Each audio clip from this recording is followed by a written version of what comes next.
ನಾವು ಮಲಗಿದ್ವು ಎದ್ವು ತಿಂದ್ವು ಬಿಟ್ವು ಅಂತ ಕೇಳೋದು ಅಮ್ಮ. ಅವಳಿಗೆ ಏನ್ ಬೇಕು ಬಿಟ್ಟು ನಮಗೇನ್ ಬೇಕು ಮಾಡೋದು ಅಮ್ಮ. ನಾವ್ ಎಷ್ಟೇ ಕೋಪದಲ್ಲಿ ಮಾತಾಡಿದ್ರು ಸ್ವಲ್ಪನೂ ಕೋಪ ಇಲ್ಲದೆ ಮಾತಾಡೋದು ಅಮ್ಮ. ಏನಾಗ್ಬೇಕಂದ್ರೂ ಅಮ್ಮನೇ ಬೇಕು.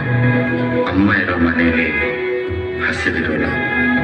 ಆ ಅಮ್ಮನ್ನ ಮರಿಬೇಡಿ. ಇದು ನನ್ನ ಎಲ್ಲ ತಾಯಂದಿರಿಗೂ ಒಂದು ಚಿಕ್ಕ ಟ್ರಿಬ್ಯೂಟ್. ಜೀವ ಕೊಟ್ಟವಳು ತುತ್ತು ಇಟ್ಟವಳು ಭೂಮಿ ಮೇಲೆ ಒಬ್ಬಳೇ.